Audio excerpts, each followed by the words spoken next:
Thank you, Caroline. Two questions for Director Gabbard just on this. Director Gabbard, you referenced the past intelligence reports and assessments on this, including that 2017 one that was signed off, as Ed noted, by every Republican on the Senate Intelligence Community, including the acting chair of the time, now Secretary of State Marco Rubio, who said in a statement that they did not find any evidence of Russian collusion, but they did find, however, is very troubling, and they found irrefutable evidence of Russian meddling.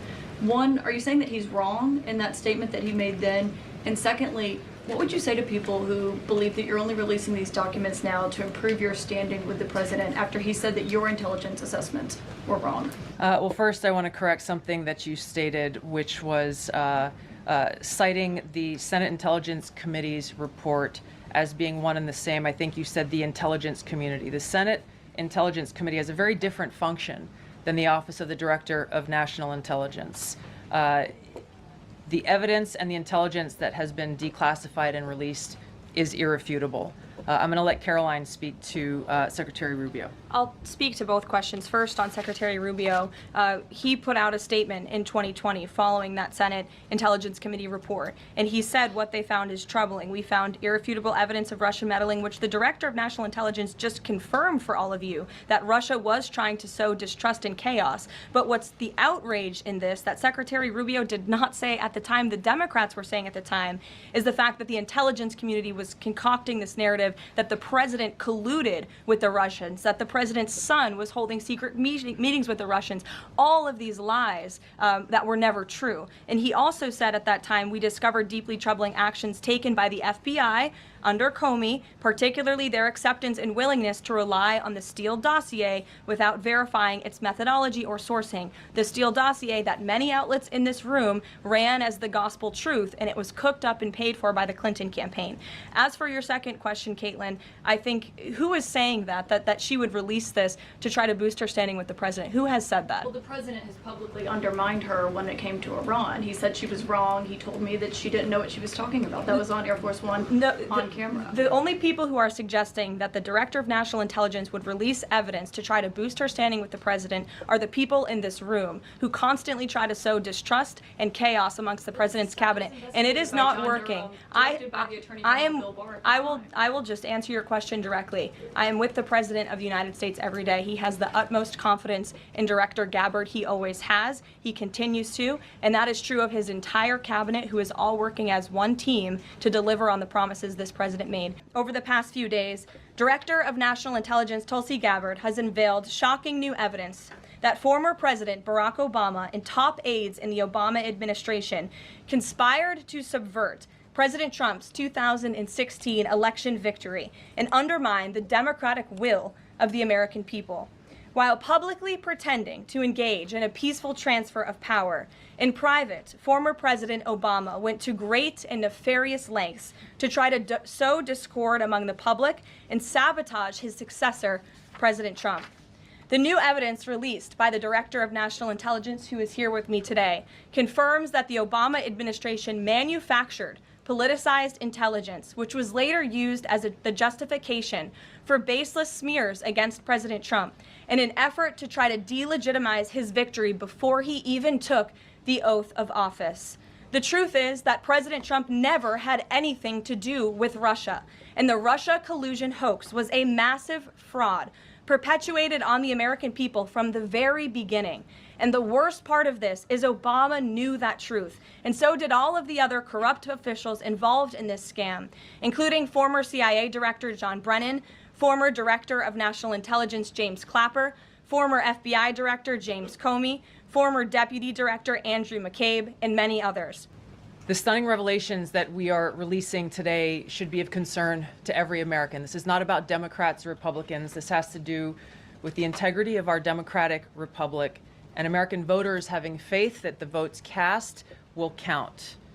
There is irrefutable evidence that detail how President Obama and his national security team directed the creation of an intelligence community assessment that they knew was false.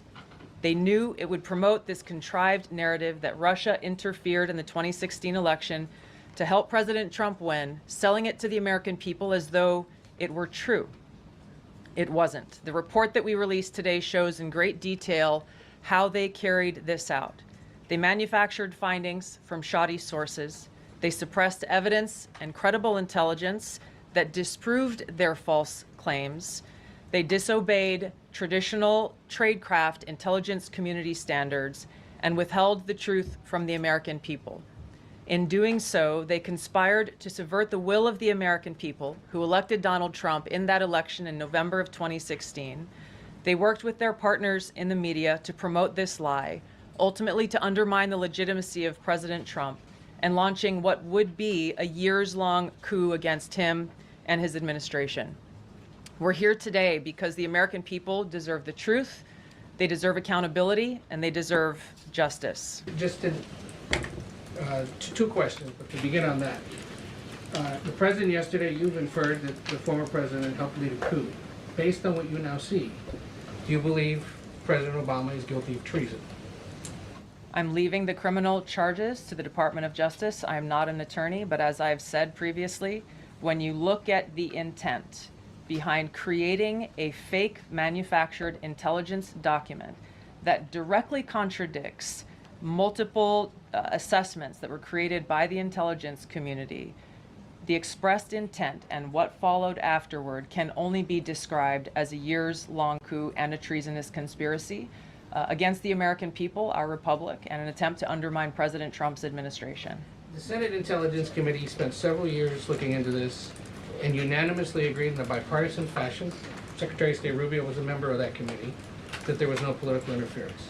There was a years-long Justice Department investigation into this as well that also concluded no political interference. So help us, from a 50,000-foot level, explain, what do you now have that refutes those two conclusions? I will encourage you, in my role as the Director of National Intelligence, my job, again, as I said when I came into this role, was to make sure that we are telling the truth to the American people and that we are ensuring that the intelligence community is not being politicized. So I'm not asking you to take my word for it. I'm asking you in the media to conduct honest journalism and the American people to see for yourself in the documents that we've released now, close to 200 pages, that point in multiple references, multiple examples, to include comments that have been made by senior intelligence professionals who are some still working within these agencies today that confirm the conclusions that we have drawn, that President Obama directed an intelligence community assessment to be created to further this contrived false narrative that ultimately led to a years-long coup to try to undermine President Trump's presidency. And it's your belief John, that go those ahead. two previous investigations missed that or covered it up? I'm telling you to look at the evidence. Look at the evidence and you will know the truth. John. Thanks, Caroline. Thanks, Director Gabbard. You declassified these documents, if I'm not mistaken, Friday of last week, correct? We released them on Friday of last week, the first tranche, yes. This isn't the first time that President Trump has been president of the United States. He was president from 2017 to 2021. Couldn't the prior DNI under President Trump have declassified these documents? And why didn't that DNI do that at that time? I can't speak to what happened there. There were several DNIs under the first Trump administration. President Trump faced many challenges from those who were working in the government who sought to undermine his presidency. That's been clearly detailed. What I can speak to is the fact that this was one of the first things that we started to investigate here within this Trump administration and have released the results upon the conclusion of our investigation. And then my second question has to do with what intelligence agencies around the world have said about Russia, that they have tried to influence elections in the United States, in France, in Germany, in the UK.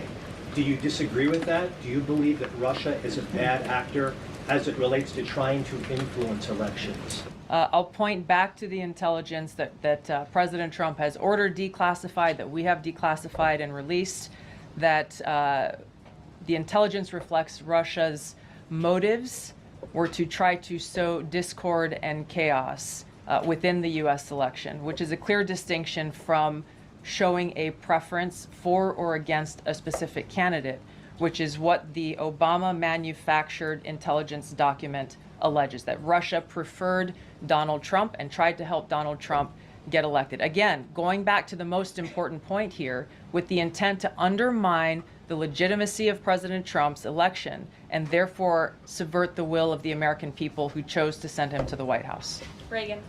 Thanks, Caroline. Director Gabbard, Reagan Reese with the Daily Caller. You laid out that the documents revealed that the Obama administration did not publish a December 2016 presidential daily briefing that demonstrated that Russia did not steal the election. Trump was receiving these briefings at the time because he was president-elect.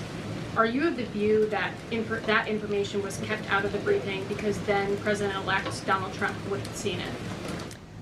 I don't have any documents that speak to exactly what the new guidance was that was given as the reason for pulling that document, which, by the way, still has never been published until we released it last week, Friday.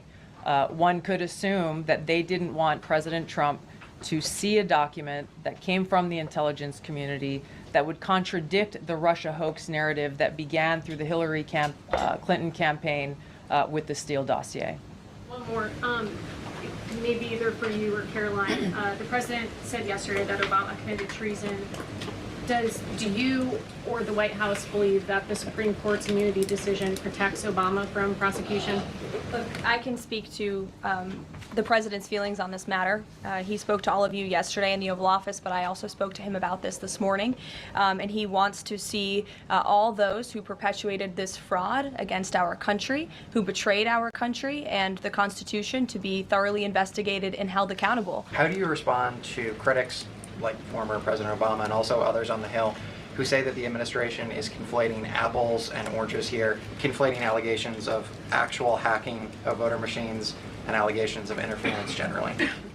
I think it's a disservice to the American people that former President Obama's office and others who are criticizing the transparency that is being delivered by releasing these documents. They are doing a disservice to the American people and trying to deflect away from their culpability in what is a historic scandal and negative action towards the American people and our democratic republic. The answer to that statement can very clearly be found throughout all of the documents that we have released. Again, showing that Russia has took action to try to sow discord in the election, but showed no preference for or against any singular candidate. You've long been an opponent of weaponization in government. How do you respond to criticism that referring Obama administration officials and even potentially the former president is just more weaponization and this is a potential race to the bottom? I think that's a very disrespectful attack on the American people who deserve the truth. They deserve to have faith and trust in the integrity of our democratic republic, which has been undermined by President Obama through his direction of this manufactured fake intelligence document, knowing that it was filled with lies and knowing that it would and could then be used for all of the actions that came after.